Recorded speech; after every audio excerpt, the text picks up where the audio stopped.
చంద్రబాబు నాయుడు గారి మీద తెలుగుదేశం పార్టీ మాజీ ఎంపీ శోభనాథేశ్వరరావు మండిపడుతున్నాడు. అయ్యా బాబు గారు, మీరు ఆంధ్రప్రదేశ్ రాష్ట్రాన్ని ఏం చేయాలనుకుంటున్నారో సమాధానం చెప్పాలని చెప్పేసి ఆయన మండిపడుతున్నాడు. రాజధాని కోసం రైతుల నుంచి దాదాపు 34,000 ఎకరాలు ఆల్రెడీ తీసుకున్నారు. అంతకుముందే వాగులు, కొండలు, రోడ్లు అన్నీ కలిపి దాదాపు 58,000 ఎకరాల విస్తీర్ణం కూడా ఉంది. సెక్రటరియట్, హైకోర్టు, అసెంబ్లీ, పరిపాలనా వ్యవస్థలన్నింటికీ కావాల్సింది యావరేజ్గా పెట్టిన కూడా 2,700 ఎకరాలు మాత్రమే. తాత్కాలికం అనే పేరుతో సెక్రటరియట్, హైకోర్టు, అసెంబ్లీ భవనాలను నిర్మించారు. ఇప్పుడు అదనంగా మరో 44,000 ఎకరాలు తీసుకుంటామని చెప్పేసి ప్రకటిస్తున్నారు. రాజధాని కోసం 31,000 కోట్లు కూడా ఆల్రెడీ అప్పు చేశారు. ఇంకా 69,000 కోట్లు అవసరమని చెప్పేసి మాట్లాడుతున్నారు. ఇలాంటి ఆలోచనతో ఈ ఆంధ్రప్రదేశ్ రాష్ట్రాన్ని ఏం చేయాలనుకుంటున్నారు నారా చంద్రబాబు నాయుడు గారు అనేసి మాజీ ఎంపీ గారు శోభనాథేశ్వరరావు గారు చంద్రబాబు నాయుడు గారిని నిలదీస్తున్నాడు. చంద్రబాబు నాయుడు గారికి ఒక ఇది ఉంది. ఆయన రెండు కళ సిద్ధాంతాన్ని కూడా పాటిస్తారు. ఆ 2 కళ సిద్ధాంతంతో పరోక్షంగా ఉమ్మడి ఏపీ విభజనకు చంద్రబాబు నాయుడు గారు దోహదపడ్డాడు. మోదీ ప్రభుత్వం ప్రత్యేక హోదా హామీని ఎగ్గొట్టేసింది. ఏపీకి కేంద్రం అన్యాయం చేస్తున్నా చంద్రబాబు నాయుడు గారు సరైన పోరాటం కూడా చేయడం లేదు. ప్రజలకు ఉపయోగపడి వదిలేసి ఔటర్ రింగ్ రోడ్, మెట్రో రైలు అంటాడేంటి చంద్రబాబు నాయుడు గారు అని చెప్పేసి ఆయన మాట్లాడుతున్నాడు. అదేవిధంగా హైపర్ లూప్ అనే రైలు అమెరికా, జపాన్, జర్మనీ వంటి దేశాల్లోనే లేదు.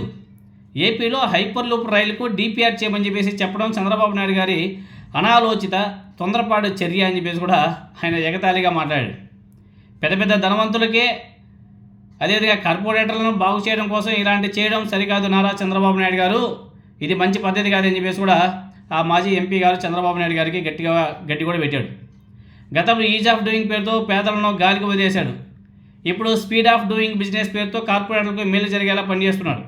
మీ నిర్ణయాల వల్ల ప్రజలు, రైతులు, విద్యార్థులకు తీవ్రమైన నష్టం కూడా జరుగుతుంది. 58,000 ఎకరాలు ఉంటే మళ్ళీ 44,000 ఎకరాలు తీసుకోవడం దేనికయ్యా? రియల్ ఎస్టేట్ వ్యాపారం ఏమన్నా చేస్తున్నావా? మీ రియల్ ఎస్టేట్ వ్యాపారం కోసం ఈ 44,000 ఎకరాల భూమిని తీసుకుంటున్నారా అని చెప్పేసి కూడా చంద్రబాబు నాయుడు గారిని ప్రశ్నిస్తున్నాడు. ఆయన పొలం ఉన్న రైతు అమ్ముకోలేడా? రైతు తరపున మీరు అమ్ముతారా? ప్రభుత్వం ఉన్నది రియల్ ఎస్టేట్ వాళ్ళని బాగు చేయడానికా? 40 అంతస్తుల బిల్డింగులు ప్రజలకు ఒరిగిందేమిటి?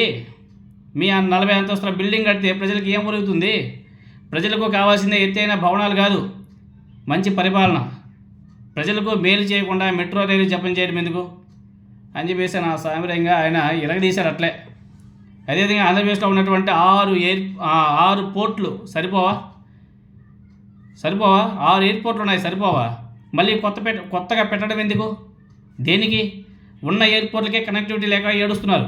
ఈరోజే మన గంటా శ్రీనివాసరావు గారు విశాఖపట్నం నుంచి అమరావతికి రావడానికి విశాఖపట్నం నుంచి హైదరాబాద్ నుంచి మళ్ళీ గన్నవరానికి వచ్చాడు.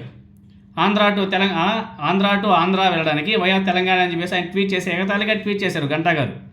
ఉన్న ఎయిర్పోర్ట్లకే కనెక్టివిటీ లేకుండా ఏడుస్తుంటే మళ్ళీ కొత్త ఎయిర్పోర్ట్లు అంట. మళ్ళీ కొత్త పెట్టడం దేనికి?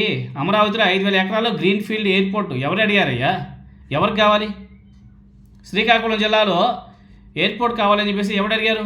శ్రీకాకుళంలో 4-5 ఎకరాలు ఉన్న వాళ్ళు కూడా బెజవాడలో తాపి పనులు చేసుకుంటున్నారు. శ్రీకాకుళంలో కావాల్సిందే ఎయిర్పోర్ట్ కాదు, పంటలకు సాగునీరు. ఉద్దానంలో కిడ్నీ వ్యాధితో రోజుకోరు చనిపోతున్నారు. అవి కనిపించట్లేదు మీకు?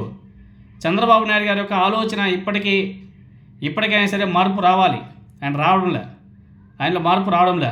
మళ్ళీ ఏదో P4 గురించి ఇంకో పెద్ద సారాంశం చెప్పుకోవాలి. ఇంకా P4 గురించి తర్వాత అయ్యా, ముందు మీరు ఏదైతే సూపర్ 6 అని చెప్పేసి చెప్పారో వాటి గురించి మాట్లాడండి. కేంద్రం ఇచ్చేది కాకుండా రైతులకు 14,000 ఇస్తామని చెప్పేసి మీరే చెప్పారు. ఏమైపోయింది? ఆ హామీ ఏమైంది? మెట్రో రైళ్ల మీద ఉన్నటువంటి శ్రద్ధ రైతులపై ఎందుకు లేదు చంద్రబాబు నాయుడు గారు?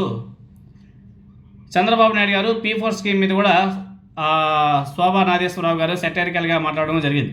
P4 విధానం అంటున్నాడు, మంచిదే, డబ్బున్న వాళ్ళు పేదలకు సాయం చేయడం. ఈరోజు కొత్తగా వచ్చింది కాదు కదా. రాష్ట్రంలోనే అతి పెద్దవైన 3 విద్యా సంస్థలు వీళ్ళ నాయకులవే. మీకు చేతనైతే నారాయణ భాష విద్యా సంస్థల నుంచి, శ్రీ చైతన్య విద్యా సంస్థల నుంచి 10% పేద విద్యార్థులకు సీట్లు ఇప్పించండి. గతంలో జగన్మోహన్ రెడ్డి గారు మంచిగా తీసుకొచ్చాడు. దాన్ని కూడా మీరు కోర్టులకు వెళ్ళి ఆపిచ్చేశారు కదా. 10% జగన్మోహన్ రెడ్డి గారు 10% సీట్లు ఉచితంగా ఇచ్చేవాడు. దాన్ని కూడా కోర్టులకు వెళ్ళి ఆపిచ్చేశారు వాంటెడ్గా ఈ కూటమి ప్రభుత్వం అధికారంలోకి వచ్చిన తర్వాత. దాన్ని అంటారు విద్యా సంస్థలో 10% పేద విద్యార్థులకు ఫీజులు సీట్లు ఇప్పించండి. పేదల కోసం హెరిటేజ్ నుంచి మీరేమి ఇవ్వరా? అక్కడి నుంచి కూడా ఏమైనా ఇప్పించండి. మీ హెరిటేజ్ నుంచి మధ్యాహ్న భోజన విద్యార్థులకు పాలు, పెరుగు, మజ్జిగ ప్యాకెట్ అయినా సరే ఇవ్వచ్చు కదా. పేదల కోసం హెరిటేజ్ కూడా మేలు చేస్తుందని చెప్పేసి ప్రజలకు తెలియజేయండి. మా ఆస్తినంతా మేము పంచుతామని చెప్పేసి చెప్పండి. మీరు చేస్తే మిమ్మల్ని చూసి మరి కొందరు సాయం చేయడానికి ముందుకు వస్తారు కదా. అప్పుడే కదా పూర్ టు రిచ్ అయ్యేది.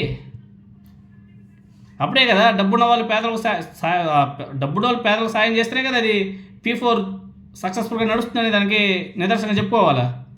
మీ హెరిటేజ్లో నుంచి డబ్బులు బాగూడదు, నారాయణ నుంచి డబ్బులు బాగూడదు, భాస్కర్ నుంచి పిల్లలకి ఫీజు ఫ్రీ సీట్లు ఇవ్వకూడదు, మీ శ్రీ చైతన్య నుంచి ఫ్రీ సీట్లు ఇవ్వకూడదు, ఏమీ జరగకూడదు.